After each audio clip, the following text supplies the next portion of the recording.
आज भारतीय जनता पार्टीची सभा झाली आणि त्या सभेमध्ये लाव रे तो व्हिडिओ अंतर्गत एक आपली व्हायरल क्लिप सगळ्यांना दाखवण्यात आली आणि त्यावर आरोपी करण्यात आले. काय सांगताल त्या क्लिप बद्दल? नाही, कसं आहे, एखादा कार्यकर्ता लहान असल्यापासून आपण घडवतून त्याला सांभाळतो आणि सांभाळत असताना त्याचं पूर्ण काळजी कुटुंबाची आपण घेत होतो. मला वाटतं त्यांना सगळ्या जेवढ्या कमिटीत त्यांनी जिथं जिथं आग्रह धरला त्या कमिटीमध्ये आटपाडीमध्ये त्यांना घेतलं. पुन्हा शिवभोजन 2 शिवभोजन थाळीचं युनिट त्यांना मंजुरी दिली. मला वाटतं त्याच्यानंतर काही सांगोलमध्ये टोल नाक्यापाशी जागा घेतली. त्या जागेमध्ये त्यांनी गडबड केली होती, पण अगदी तिथल्या काही गुंडांनी त्याला त्रास द्यायचं काम केलं होतं. पण त्या जागेचं बी आपण त्याच्या बाजूने अगदी करण्याच्या दृष्टीनं आणि त्याला तिथं न्याय देण्याच्या दृष्टीनं काम केलं. आज त्या जागेची किंमत बघितली तर एक 7-8 कोटी रुपये किंमत आहे.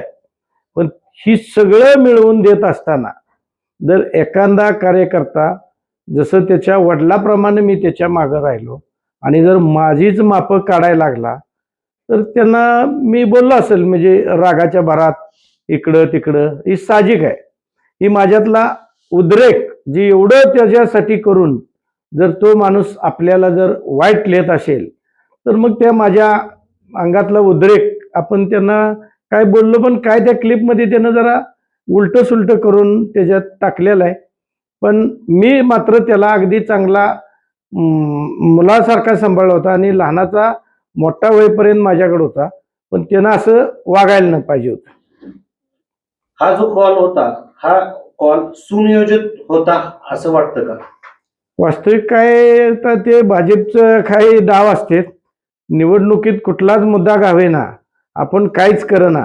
तर मी बऱ्याच भाषणात सांगतो की भाजप आता काही कामं सांगू शकत नाही. समोरचे काही जी माझ्यावरती ज्यानं लाव तो व्हिडिओ म्हणला, तुम्ही सरकार भाजपचं आहे, वर केंद्रात आहे म्हणून सांगताय, राज्यात आहे म्हणून सांगताय, मग विकास कामं का सांगत नाही? व्यक्तिगत माझ्यावर टीका का करताय? मग तुमच्यात दम आहे तर मग बाकी अशी लुंगी सुंगी सगळी फोडून घेऊन का माझ्या विरोधात लढताय? तुम्ही विकास कामाच्या जोरावर ताकदीने या ना पुढं एकटे एकटं लढायला.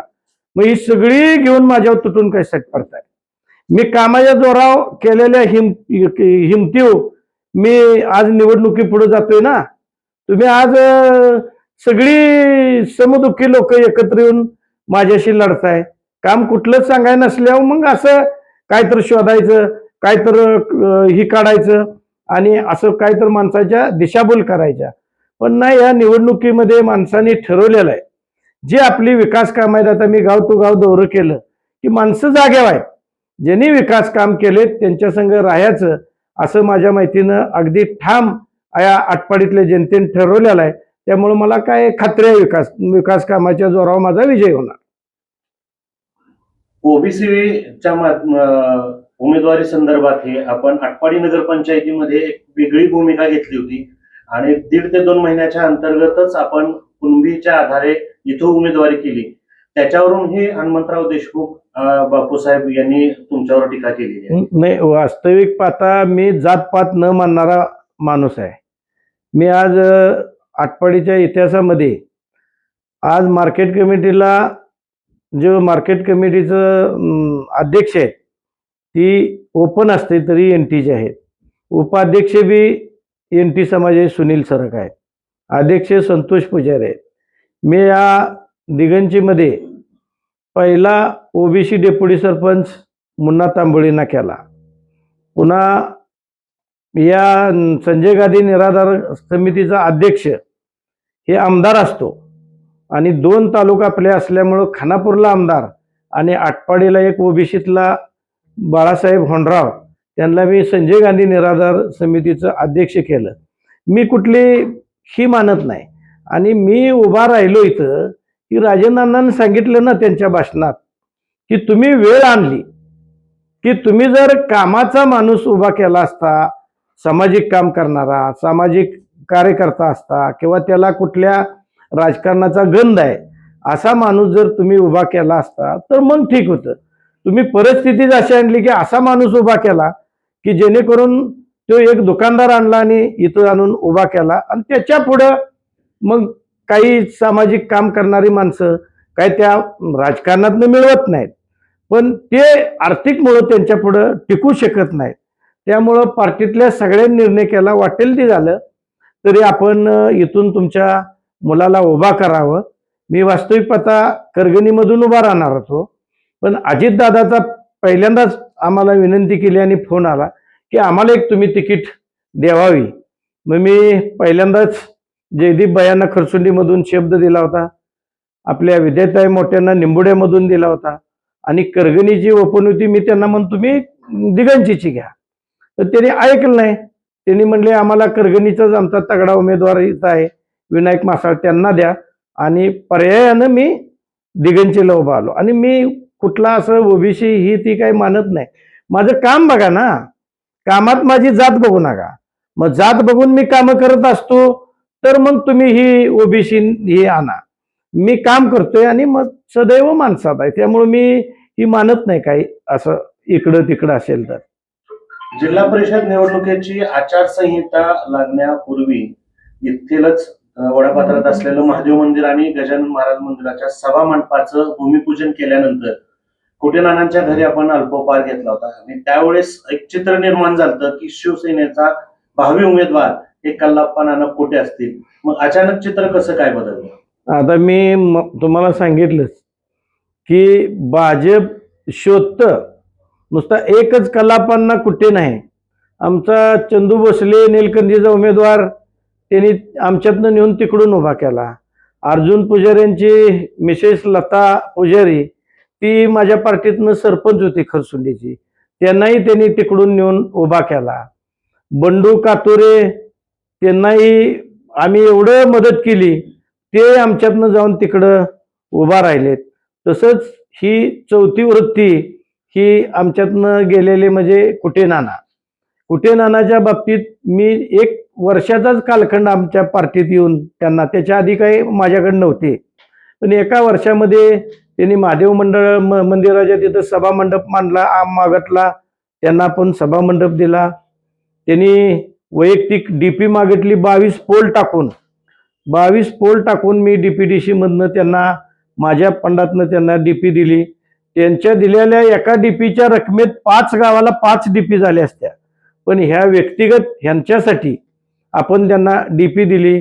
काही व्यवहार बानगडीचे त्यांनी केले होते, त्यामध्येही काय त्यांचं पंढरपूरच्या काही लोकांसंग वाद झाला होता. ती वाद मिटवून त्यांनी अपेक्षा व्यक्त केली होती की माझे 5 लाख खर्च आलाय, पण मी त्या वादात 20 लाख मिटवून त्यांना दिले. म्हणजे जवळजवळ ही 20 डीपीचं 20, 40 आणि सभा मंडपाचं 15 असं 55 लाख रुपये माझ्याकडून ते एका वर्षामध्ये नफा घेऊन गेले. वास्तविक माझ्याकडे आल्यानंतर मी प्रामाणिक त्यांना अगदी मदत केली, पण ते भाजपची रणनीती कसा माइंड चेंज करतात मला काय माहित नाही. आदल्या दिवशी तुमच्याकडेच बाईट दिली की तानाजी पाटलासारखा माणूस नाही, अमोलदादासारखा माणूस नाही आणि सुहासभाईसारखी व्यक्ती नाही की याने अगदी प्रामाणिकपणे काम करतात, मला अनेक ठिकाणी मदत केली. पण माझ्याकडं मी यायच्या आधी ज्यांच्याकडे होते त्यांनी मला 3-3 कोटीला फसवले. नोटाबंदीत असतील किंवा मागच्या वेळेला पंचायत समितीला तिकीट देताना असेल, असे त्यांनी अनेक मुद्दे आम्हाला मांडले, पण ते त्यांच्या संग लाव. पण मी त्यांना अगदी प्रामाणिक मदत केली.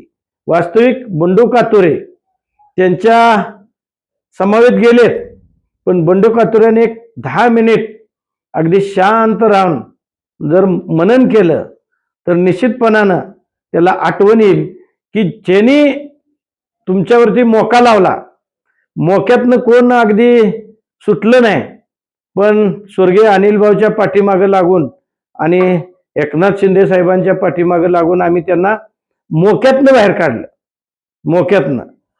आणि जी त्यांच्या संग मोका लागणारी अजूनही आत आहेत. म्हणजे उरलेलं आयुष्य त्यांनी माझ्यासाठी काढायला पाहिजे. मी ताकदीनं त्यांना मदत करून मला वाटतं आपण त्यांना मोक्यातून बाहेर काढलं. पण वास्तविक त्यांनी मोक्यात टाकणाऱ्याच्या बाजूला गेले. म्हणजे बघा दुर्दैव, कुठे नानाचं 3 कोटी हांटलं त्यांनी त्यांच्या बाजूला गेले. मी त्यांना 55 लाख मिळवून दिले. चंदू पाटलांना आपण अगदी 15 दिवसापूर्वी 12 कामाची त्यांच्या गावात उद्घाटन केली होती, एकूण 5 कोटी रकमेच्या, पण ती 15 दिवसात बदलून तिकडे गेले. म्हणजे काय माझं आमचं मी टाळणे आहे का जादा काम करतोय ही माझी चूक होती, मला काय कळलं नाही. पण नाना जाणं ही नानाची चूक आहे. आपण गळ्यात माळ घालता, आज एक बोलता, किमान विसरी पडल्यानंतर 6 महिन्यानं बोलला असता तर ठीक होतं. पण आपण दुसऱ्या दिवशी दुसऱ्या पक्षात जाताय, हे अत्यंत वाईट काम आहे. आणि किमान माळकऱ्याच्या कडून अशी व्हायला न पाहिजे असं मी समजतो. म्हणजे माळकरी संप्रदायामध्ये असणाऱ्या व्यक्तीने आपण माळ घालावी का न घालावी, कुठे नानाकडे बघितल्यानंतर अगदी शंका घेण्यासारखं काम आहे. आत्ताच्या सभेमध्ये गोपीचंद पडळकर यांनी सांगितले की विरोधी पक्षाच्या जवळपास 100 फॉर्च्युनर सध्या फिरतायत आणि त्यांच्याकडून जर दहशत झाली तर अंगाचं कातडं काढा, अशी भाषा त्यांनी वापरलेली आहे. आता तुम्ही बघताय फॉर्च्युनर कुणाकडे आहे आणि काय, मी साध्या महिंद्रातल्या स्कॉर्पिओ गाडीत हिंडतोय. माझ्याकडे काही फॉर्च्युनर नाही सध्या. मी महिंद्राच्या गाडीत नाही हिंडतोय, साध्या गाडीत हिंडतोय. बोलायचं एक आणि करायचं एक. आता सध्या तालुक्यात कोण दहशत माजवतंय, कोण राजकारणामध्ये राजकारणाचा टक्का घसरवते, ही सगळ्या जनतेला माहित आहे. आज एक आमच्या भगिनी विद्याताई मोठे तिथं लढतात. आज त्यांचा एवढ्या वाईट वृत्तीनं त्यांच्यावरती टीका करतात, त्यांची प्रचाराची गाडी फोडतात, त्यांच्या तिथल्या महिलेचा हात कुणी जर पिरगळला, एक अपंग प्रचाराची गाडी चालवणाऱ्या त्या व्यक्तीला त्यांनी मारहाण केली. हा उद्योग ह्यांचा चालू आहे. आणि जनतेपुढं दाखवायचं दात वेगळं आणि खायचं दात वेगळं, हे असं काम मला वाटतं या निवडणुकीमध्ये चाललेलं आहे. पण निश्चितपणानं ही तुमची जी हुकुमशाही आहे, ही दादागिरी चालल्या, ही आम्ही तुमची मोडून काढू. पण तुम्ही दाखवता एक आणि करता एक. वास्तविक जनतेला रोज कळते की बाबा कोण दादागिरी करते, कोण फेसबुक व्हॉट्सअपवरती वाईट लिहिते, कुणाचं कार्यकर्तं फेसबुक व्हॉट्सअपवरती दर्जा सोडून लिहितात, ही सगळ्या आटपाडीतल्या जनतेला माहीत आहे. मी माझा एक जर कार्यकर्त्यानं फेसबुक व्हॉट्सअपवर एखादी चुकीची कमेंट केली, चुकीचं लिहिलं, तरी मी त्याला फोन करून सांगतो की बाबा ही चुकीचं आहे, तू ही चुकीची कमेंट टाकू नको. पण तुमच्या आमच्या आया बहिणी मोबाईल, व्हॉट्सअप, फेसबुक बघतात, पण ह्यांच्या कमेंट वाचल्या तर शहाणा माणूस पुन्हा राजकारणात यायचं नाव काढणार नाही. अशा पद्धतीचं राजकारण बिघडवायचं काम मला वाटतं ही मंडळी करत आहे. ही चुकीची पद्धत आहे आणि ही चुकीची पद्धत थांबवण्यासाठीच मला वाटतं मी राजकारणामध्ये काम करतोय. 2 दिवसापूर्वी झालेल्या एका सभेमध्ये आमदार सुहास बाबर यांनी वक्तव्य केलेलं होतं की तुझ्या मुख्यमंत्र्यांना जाऊन विचार सुहास बाबर कोण आहे. त्याच्यावरूनही आज आमदार गोपीचंद पडळकर यांनी सुसंस्कृतपणाची लक्षणं हा शब्द वापरला गेला. वास्तविक पाहता या आमदार साहेबांना बोललेल्या वाक्यात काय, म्हणजे मुख्यमंत्र्यांना काय बोलले, जो कार्यकर्ता ज्यांनी राजकारणामध्ये आम्हाला घडवलं, त्यांचे वडील स्वर्गीय अनिल भाऊ यांच्यावरती दर्जा सोडून खालच्या पातळीवर जर कोण एखादा बोलला, जसं ही आमचा कार्यकर्ता गेल्यानंतर अंतर्करणात झीट येते, तशा पद्धतीनं मला वाटतं जर अनिल भाऊवर ज्याची लायकी नाही असा एखादा व्यक्ती जर बोलला तर ते त्यांना बोलले. लक्षात घ्या की बाबा तुझी लायकी नसताना जास्त बोलू नको. आणि तुमचे जे मुख्यमंत्री आहेत ते मुख्यमंत्री आम्ही 244 जण त्यांच्या पाठीमागं आहे म्हणून ते मुख्यमंत्री आज आहेत. यात काय चुकीचं आहे असं काय मला वाटत नाही. पण ह्याच मंडळी जी आहेत या राजकारणामध्ये मुद्दा नाही विकास कामावर बोलायला, मग हे असं काय तर काढायचं, कुठल्या तर एखाद्या ह्याच्यातलं वाक्य धरायचं आणि त्याला दिशा राजकारणात माणसांना बदलायचा प्रयत्न करायचा. म्हणजे सांगाय काम नाही, सत्तेत तुम्हीच आहे आणि सत्तेत नाही अशा वक्तव्य करायची आणि माणसांना वेगळं वळण लावायचं काम केलेलं आहे. मला वाटतं यात काही तथ्य नाही, की त्यांच्याकडे कुठला मुद्दा नसल्यामुळं हा मुद्दा ते धरून चालते. आजच्या सभेनं वातावरण आमचं बदललं आहे असं सध्या सगळ्यांच्याकडून सांगण्यात येत आहे. या निमित्तानं दिगंशीकरांना एक काय आवाहन करतात किंवा दिगंशी गटातील सर्व मतदारांना? कोण तर इथं येऊन भाषण करून अर्वच्य भाषेत बोलून, कुणावर तरी एकेरीव बोलून, टीकात्मक बोलून, मला वाटतं वातावरण बदलतं असं काही होत नाही. जनतेच्या मनात आम्ही आहे आणि जनतेची विकास कामं आम्ही केलेले आहेत. त्यामुळं त्यांच्या समाधानासाठी त्यांचं ब्रीदच आहे की टीकात्मक बोलणे, दुसऱ्याला तुच्छ लेखणे आणि दुसऱ्यावर एकेरीव बोलणे आणि माणसाची मनं भडकवणे आणि निवडणुकीला वेगळं वळण देणं. मला वाटतं माणसं विकास केलेल्या कामाच्या बाजूनं निश्चितपणानं अगदी शिवसेनेच्या बाजूनं राहतील आणि इथले तिन्ही उमेदवार या जिल्हा परिषद गटातले जिल्हा परिषदचे उमेदवार, पंचायत समितीचे 2 उमेदवार ही आपल्या आटपाडी तालुक्यामधल्या इतर जिल्हा परिषद गटापेक्षा सगळ्यात जास्त लीडनं आलेले आपल्याला दिसतील.